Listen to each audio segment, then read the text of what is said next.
कक्षा 11 और 12 के हिंदी के विद्यार्थियों का हिंदी की कक्षा में स्वागत है।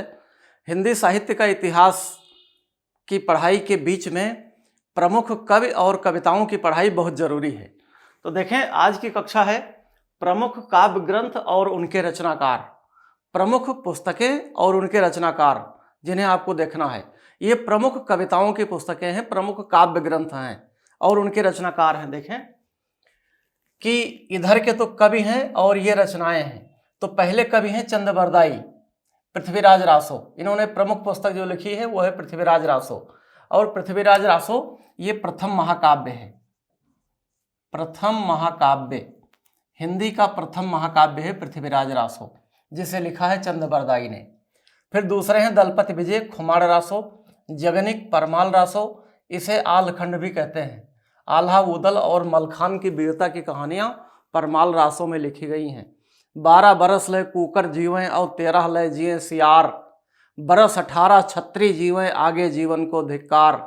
ऐसी पंक्तियां जिसमें लिखी गई हैं वो है परमाल रासो, उसे लिखा था जगनिक ने। नरपत नाल बीसल देव रासो। अब बीसल देव रासो एक श्रृंगारिक काव्य है, श्रृंगार, जिसमें नायक और नायिका के मिलन से संबंधित सामग्री का वर्णन होता है, उसे श्रृंगार सामग्री कहते हैं। भट्ट केदार, इन्होंने जयचंद प्रकाश नाम की पुस्तक लिखी है। मधुकर भट्ट ने जयमंक जस चंद्रिका लिखी है। विद्यापति ने विद्यापति पदावली लिखी। अमीर खुसरो ने खुसरो की पहेलियां और खाली बारी नाम का ग्रंथ लिखा। देवसेन ने श्रावकाचार नामक पुस्तक लिखी। ये हिंदी की पहली पुस्तक कहलाती है। अब आपने सुना होगा हिंदी के प्रथम कवि होते हैं सरहपा या सरहपाद। सरहपाद हिंदी के पहले कवि कहलाते हैं, लेकिन उनकी कोई पुस्तक इस तरह नहीं आती जिसे हिंदी की पहली पुस्तक कहा जाए। उन्होंने मुक्तक लिखे हैं, तो हिंदी की पहली पुस्तक कही जाती है श्रावकाचार, और इसके रचयिता हैं देवसेन जी। फिर शालिभद्र सूरी, भरतेश्वर बाहुबली रास। आप पढ़ रहे हैं हिंदी के प्रमुख काव्य ग्रंथ और उनके रचनाकार। ये बहुत महत्वपूर्ण पुस्तकें हैं और उनके रचनाकार हैं जो आपकी परीक्षा के दृष्टि से बहुत उपयोगी हैं। आगे बढ़ते हैं। स्वयंभू एक कवि हुए हैं, ये अपभ्रंश के कवि हैं, और पौम चरियु और ठणेम चरियु इनकी दो प्रमुख रचनाएं मिलती हैं। मैंने उन रचनाओं को आपके लिए चुना है जो परीक्षा के दृष्टि से बहुत इंपॉर्टेंट हैं और बहुत महत्वपूर्ण कवियों को आपके लिए लेकर चुनकर लाया हूँ। पुष्पदंत, महापुराण और जय कुमार चरियु इनकी दो प्रमुख रचनाएं हैं। धनपाल, भविष्यत कहा इनकी प्रमुख पुस्तक है। अब्दुर रहमान संदेश रासक, ये भी श्रृंगार प्रधान काव्य है, श्रृंगारिक काव्य है, ये श्रृंगारिक काव्य। फिर जिनदत्त सूरी आते हैं, इन्होंने उपदेश रसायन रास लिखा। फिर राम सिंह आते हैं, पाहुड़ दोहा लिखा। फिर कबीराज आते हैं। अब देखो, ये नंबर 1 रचना से लेकर के, चंदबरदाई से लेकर के और 16 तक ये आदिकाल की रचनाएं हैं, सारी आदिकाल की रचनाएं हैं। जैसा कि आप जानते हैं पूरे हिंदी साहित्य को 4 भागों में बांटा गया है: आदिकाल, भक्तिकाल, रीतिकाल और आधुनिक काल। आदिकाल या वीरगाथा काल, भक्तिकाल, रीतिकाल और आधुनिक काल। तो नंबर 1 से लेकर के और नंबर 16 तक ये सारी रचनाएं आदिकाल की हैं। अब हम नंबर 17 से भक्तिकाल में प्रवेश करते हैं। भक्तिकाल की पहली रचना है कबीर की बीजक। इसके 3 भाग हैं, साखी, सबद और रमैनी। फिर जायसी आते हैं, मलिक मोहम्मद जायसी, जिन्होंने पद्मावत लिखा, अखरावट लिखा और आखिरी कलाम लिखा। फिर मंझन आते हैं, उन्हीं के साथी हैं, ये सूफी कवियों में हैं, इन्होंने मधुमालती लिखा। और फिर कुतबन आते हैं, जिन्होंने मृगावती लिखा। जायसी, मंझन और कुतबन। अगले कवि हैं हमारे उस्मान, जिन्होंने चित्रावली लिखी। फिर सूरदास आते हैं, जो कि कृष्ण भक्ति शाखा के कवि हैं। सूरदास ने 3 प्रमुख पुस्तकें लिखी: सूरसागर, सूरसारावली, साहित्य लहरी। फिर नंददास आते हैं। नंददास सबसे ज़्यादा पढ़े लिखे कवि थे। अष्टछाप के जो 8 कवि थे, इसमें से सबसे ज़्यादा पढ़े लिखे नंददास थे। नंददास ने रास पंचाध्यायी, भंवर गीत, रस मंजरी, विरह मंजरी, अनेकार्थ मंजरी आदि पुस्तकें लिखी।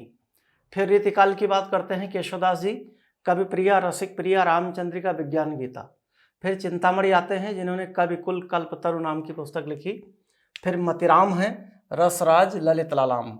भूषण आते हैं, शिवराज भूषण, शिवबाबनी, छत्रसाल दशक।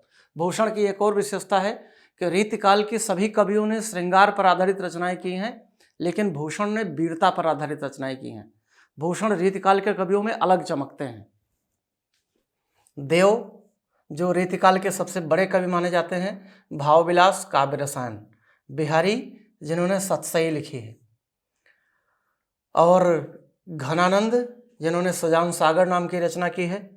पद्माकर, पद्माभरण और जगत विनोद। सेनापति जिन्होंने कवित रत्नाकर नाम की पुस्तक लिखी। फिर आधुनिक काल में आ जाते हैं रत्नाकर, जगन्नाथ दास रत्नाकर इनका पूरा नाम है। इन्होंने उद्धव शतक और गंगा अवतरण 2 प्रमुख पुस्तकें लिखी हैं। फिर राष्ट्रकवि मैथिली शरण गुप्त की चर्चा करते हैं, जो द्विवेदी युग के प्रमुख कवि हैं। साकेत, यशोधरा, पंचवटी आदि इन्होंने, साकेत इनका महाकाव्य है और यशोधरा और पंचवटी ये खंड काव्य हैं। हरियोध जिनका पूरा नाम था अयोध्या सिंह उपाध्याय हरियोध, इन्होंने प्रिय प्रवास, ये खड़ी बोली हिंदी का प्रथम महाकाव्य है। खड़ी बोली हिंदी का प्रथम महाकाव्य है प्रिय प्रवास। फिर छायावादी कवियों की चर्चा करते हैं। जयशंकर प्रसाद, आंसू लहर, कामायनी 3 प्रमुख पुस्तकें हैं। कामायनी आधुनिक युग का सर्वश्रेष्ठ महाकाव्य। फिर पंत, सुमित्रानंदन पंत, बीड़ा ग्रंथ, पल्लव गुंजन, लोकायतन इनकी प्रमुख रचनाएं हैं। महादेवी वर्मा, श्रीमती महादेवी वर्मा, निहार, नीरजा रश्मि, सांध्यगीत, और सबका संकलन यामा में किया है। यामा को ज्ञानपीठ पुरस्कार से नवाजा गया है। फिर सूर्यकांत त्रिपाठी निराला आते हैं, जिन्होंने बेला, अपरा, नए पत्ते, अनामिका आदि प्रमुख रचनाएं की हैं। फिर प्रगतिवादी रचनाओं की बात करें, रचनाकारों की बात करें तो नागार्जुन आते हैं। अकाल और उसके बाद इनकी प्रमुख रचना है। बहुत दिनों तक चूल्हा रोया चक्की रही उदास, बहुत दिनों तक कानी कुतिया बैठी उसके पास, बहुत चर्चित कविता है इनकी। फिर त्रिलोचन आते हैं, मिट्टी की बारात, केदारनाथ अग्रवाल युग की गंगा, और प्रयोगवादी कवियों में अज्ञेय आते हैं, इत्यलम, हरिघास पर क्षण भर। तो ये पूरा निचोड़ रहा है प्रमुख रचनाएं जो आपसे पूछी जा सकती हैं परीक्षा में, ये प्रमुख रचनाएं रही हैं। और अगली कक्षा में हम लेकर आएंगे हिंदी साहित्य की प्रमुख गद्य विधाओं के बारे में।